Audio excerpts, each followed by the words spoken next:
Business.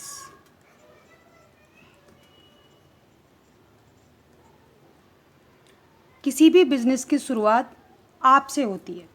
आप खुद उस बिज़नेस को शुरू करते हैं और जब एक अकेला इंसान बिज़नेस करता है तो उसे हम बोलते हैं सोल प्रोप्राइटरशिप।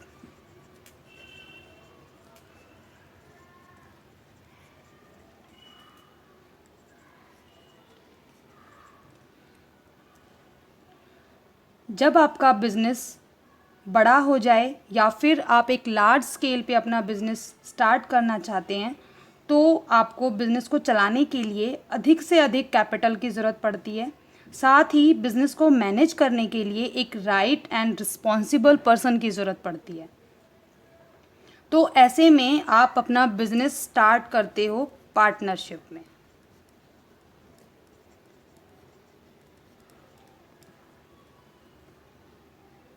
पार्टनरशिप में बिज़नेस स्टार्ट करने से आपको सफिशिएंट कैपिटल भी मिल जाती है, साथ ही उसे चलाने के लिए आपको एलिजिबल पार्टनर भी मिल जाता है और बिज़नेस से होने वाले प्रॉफिट या लॉस को भी आप आपस में बांट लेते हैं। एंड उसके बाद जब आपको बिज़नेस बहुत लार्ज स्केल पर करना चाहते हैं और आप इसे अकेले या अपने पार्टनर के साथ भी नहीं संभाल पाएँ, तब आपको ज़रूरत पड़ती है अपने बिज़नेस को खुद से अलग करने की और या उसे एक अलग पहचान देने की। ऐसे में आप अपने बिज़नेस को एक सेपरेट लीगल एंटिटी बनाते हैं और अपने बिज़नेस को एक अलग पहचान देते हैं। अपने बिज़नेस को अलग पहचान देने को ही हम कंपनी फॉर्मेशन बोलते हैं।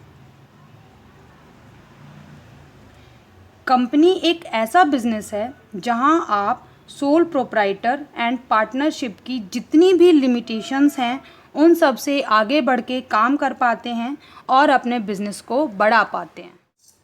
जब हम बिज़नेस सोल प्रोप्राइटरशिप और पार्टनरशिप में करते हैं तो वहाँ पे आपकी कुछ लिमिटेशंस होती हैं।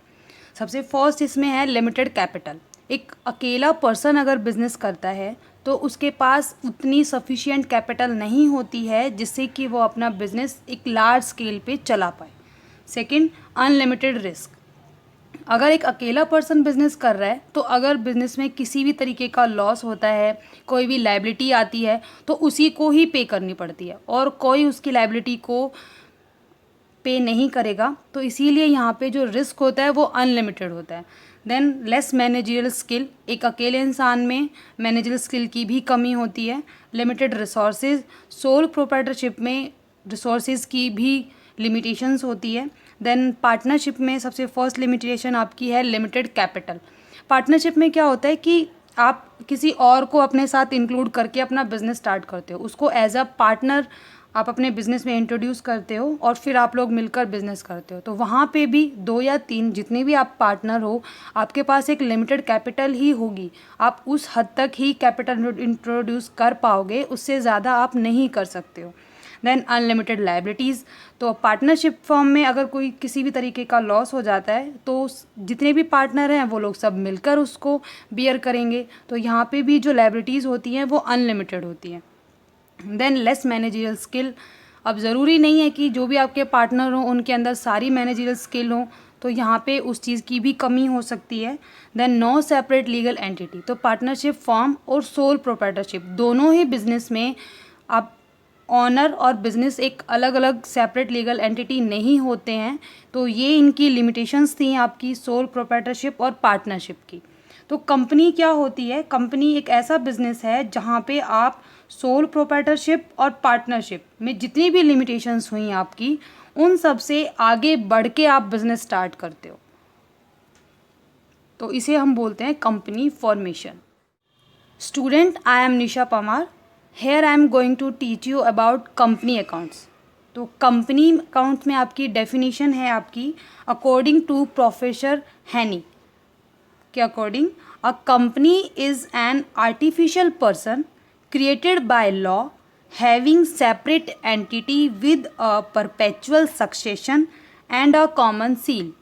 तो क्या है इसका मतलब कि एक कंपनी एक आर्टिफिशियल पर्सन होती है। आप कंपनी को एज अ आर्टिफिशियल पर्सन मानोगे, क्रिएटेड बाय लॉ, जो कि लॉ के अकॉर्डिंग आपकी बनाई जाती है, हैविंग सेपरेट एंटिटी।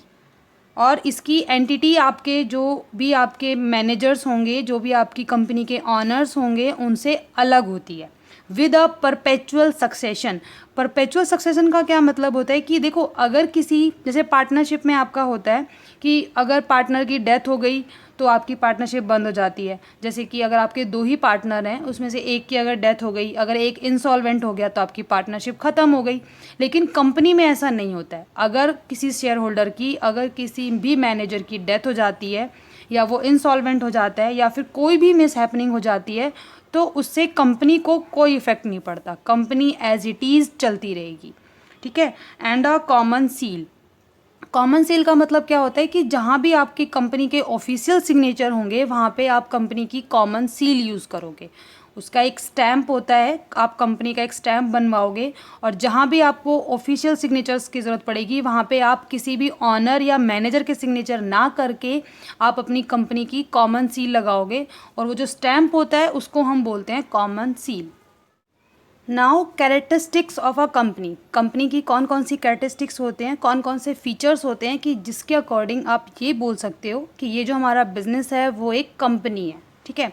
तो सबसे फर्स्ट पॉइंट इसमें है आपका सेपरेट लीगल एंटिटी। अभी हमने डेफिनेशन में भी ये चीज़ पढ़ी कि जो कंपनी होती है उसकी उसके ऑनर से, उसके मैनेजर से एक सेपरेट लीगल एंटिटी होती है। कंपनी को आप एक अलग से आर्टिफिशियल पर्सन ट्रीट करते हो, ठीक है। Then second point is perpetual existence. Perpetual existence का मीनिंग भी मैंने जस्ट अभी आपको समझाया कि अगर किसी भी मैनेजर या किसी भी ऑनर की डेथ हो जाती है, अगर वो इंसॉल्वेंट हो जाता है या कोई भी मिस हैपनिंग हो जाए तो उससे कंपनी को कोई इफेक्ट नहीं पड़ेगा, आपकी कंपनी एज इट इज़ चलती रहेगी। Then third point is limited liability. तो देखो, जो कंपनीज़ में आपकी जो कैपिटल होती है वो शेयर कैपिटल होती है। कंपनी में क्या होता है कि वो डिसाइड कर लेते हैं कि हमें इतनी कैपिटल अपनी रखनी है और फिर उस कैपिटल को वो लोग छोटे छोटे पार्ट्स में डिवाइड करके शेयर्स में डिवाइड कर लेते हैं। जो वो पार्ट्स होते हैं उनको हम शेयर्स बोलते हैं, ठीक है। और उसके लिए पब्लिक को, आउटसाइडर पब्लिक को इनवाइट किया जाता है कि वो लोग हमारे शेयर्स को परचेज करें। और फिर जितने भी शेयर होल्डर्स के आपके पास आते हैं मनी, वो आपकी कैपिटल के रूप में आप उसको यूज़ कर लेते हो। तो यहाँ पे लिमिटेड लायबिलिटी का मतलब क्या है कि जस्ट सपोज आपके किसी शेयर होल्डर ने आपके 100 शेयर लिए हुए हैं और 10 रुपीज़ का आपका एक शेयर है, तो वो शेयर होल्डर सिर्फ आपको 1000 रुपीज़ देने तक ही लायबल है, उससे ज़्यादा वो आपको पेमेंट नहीं करेगा, ठीक है। तो इसीलिए इसको बोलते हैं कि यहाँ पे जो आपकी लायबिलिटी होती है वो होती है लिमिटेड। जितने भी शेयर होल्डर हैं उनमें जितने शेयर उन्होंने खरीद रखे हैं वो उतने ही पैसे आपको देंगे, उससे ज़्यादा वो नहीं देंगे, उससे ज़्यादा देने के लिए वो लायबल नहीं है। अगर कंपनी को कोई भी लॉस हो जाता है, कोई भी लायबिलिटी आती है, तो वो लोग उसमें किसी भी तरीके की कोई पेमेंट नहीं करेंगे, ठीक है। देन फोर्थ इसमें हमारा पॉइंट है कॉमन सील।